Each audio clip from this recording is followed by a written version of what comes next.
हर रात ये लड़का अपनी गर्लफ्रेंड को एक जिंदा मुर्गा खिलाता था, क्योंकि अगर उसका पेट खून से ना भरा हो तो वो डरावनी उड़ने वाली चुड़ैल करासू बनकर गाँव वालों का खून चूसने निकल जाती थी। जब सच्चाई गाँव वालों के सामने आई तो उन्होंने दहशत में आकर उसकी देह के टुकड़े टुकड़े कर डाले और आखिर में उसके सर में गोली मार दी। लड़का सब कुछ अपनी आंखों से देख रहा था और मजबूरन उसकी लाश को लेकर गाँव छोड़कर चला गया। सालों बाद वही लड़का अब एक पिता बन चुका था और अपनी बेटी के साथ उसी गाँव में लौट आया, लेकिन हर रात उसकी बेटी तड़पते हुए हवा में उड़ने लगती, उसकी गर्दन की नसें फूलकर बाहर निकल आती। पिता ये सब देखकर बहुत ज्यादा सहम जाता, मगर वो इतना लाचार था कि कुछ नहीं कर पाता, बस दरवाजा बंद करके खड़ा रहता और उसे देखता रहता। थोड़ी देर बाद सारी हलचल थम जाती और लड़की फिर से नॉर्मल हो जाती, जैसे कुछ हुआ ही ना हो। वहाँ एक सफेद बालों वाला लड़का भी रहता था, जो कि असल में फादर का बेटा था। दोनों ही अलग किस्म के बच्चे थे, इसीलिए पहली मुलाकात में उनमें गहरी दोस्ती हो गई। उसके बाद वो अक्सर साथ खेलते। एक दिन कुछ शरारती बच्चे एक चिड़िया को मार रहे थे, लेकिन तभी उस लड़के ने उस चिड़िया को अपने हाथ में उठा लिया। इसके बाद वो लड़के उस पर पत्थर मारने लगे। अपने दोस्त को ऐसे हर्ट होते हुए देख लड़की को बहुत गुस्सा आ जाता है और उसके अंदर छुपा हुआ करासू जागने लगा, जिससे सब डरकर भाग निकले। लेकिन जो लड़का बाहर से नाजुक लगता था, उसके पास एक अजीब शक्ति थी। वो दूसरों के जख्म अपने ऊपर लेकर उन्हें ठीक कर देता था, लेकिन इसकी कीमत उसे भयंकर दर्द और कमजोरी से चुकानी पड़ती थी। जब उसके बड़े भाई ने ये देखा तो उसकी ताकत को टेस्ट करने के लिए उसने खुद को चाकू से काट लिया, लेकिन लड़के ने अपने बड़े भाई को 2 मिनट में ठीक कर दिया। लेकिन इसके बदले उसे असहनीय दर्द झेलना पड़ा, जिसके बाद उसके बड़े भाई ने उसकी शक्तियों को अपने पिता से भी छुपा कर रखा। असल में उसकी ताकत ही करासू की कमजोरी थी और यही वो रहस्य था जिसकी तलाश में वो पादरी यानी उनका पिता सालों से जुटा हुआ था। पादरी ने उन्हें एक नई दवा बना कर दी, जिसके बाद वो पिता और बेटी गाँव छोड़कर घर लौट आए। इस विदाई के बाद पूरे 12 साल बीत जाते हैं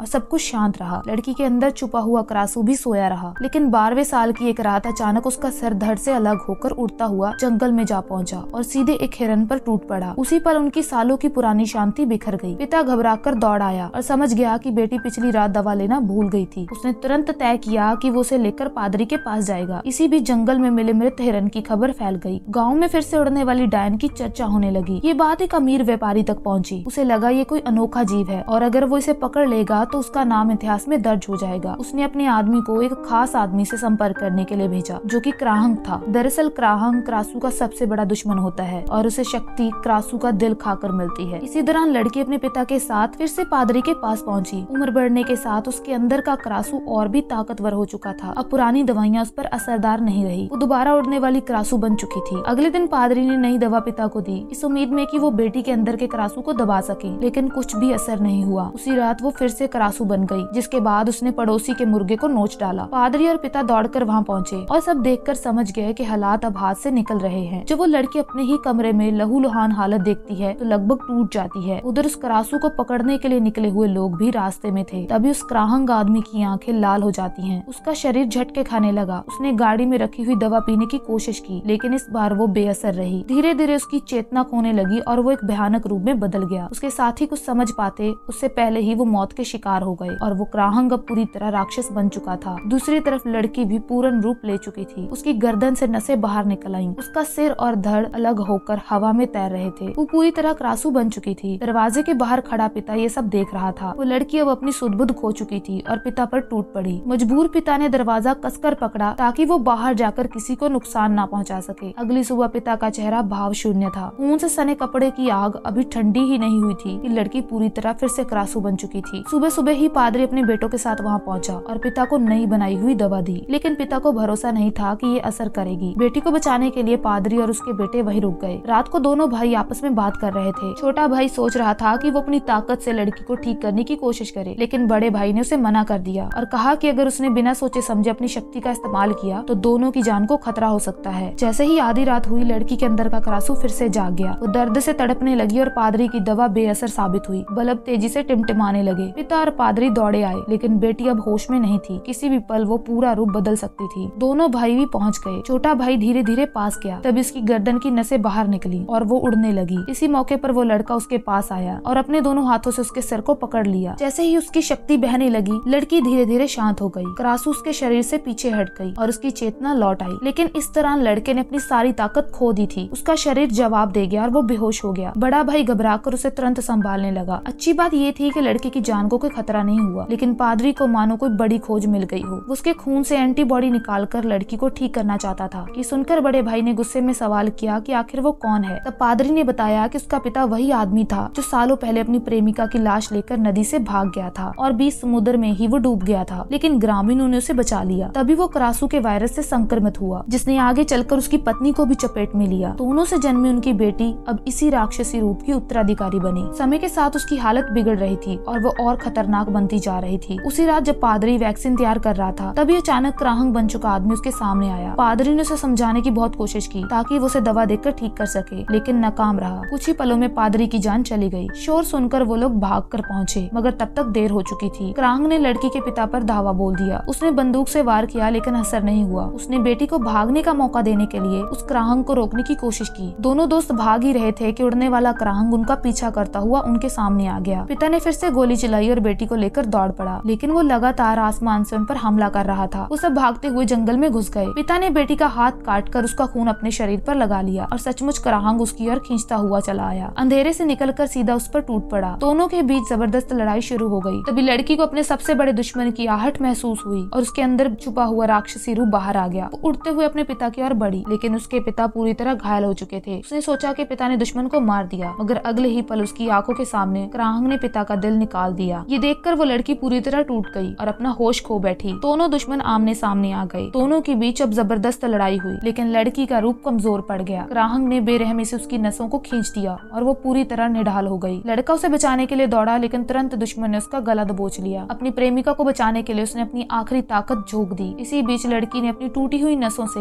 एक वार किया और दुश्मन का गला हमेशा के लिए काट दिया। इसके बाद वो लड़का लहूलुहान हालत में लड़की का सिर उठाकर उसके शरीर तक ले गया। आखिरी दृश्य में दोनों का गहरा चुंबन दिखाया गया। दुश्मन की शक्ति ज्यादा सोखने के कारण लड़के का शरीर जवाब दे गया और वो लड़की की बाहों में ही दम तोड़ गया। पिता और प्रेमी दोनों को खोने के बाद लड़की अब उड़ने वाली प्रेत रानी ही रही, जिसे अब कोई चोट नहीं पहुंचा सकता था, मगर उसकी हिफाजत करने वाला भी अब कोई नहीं बचा।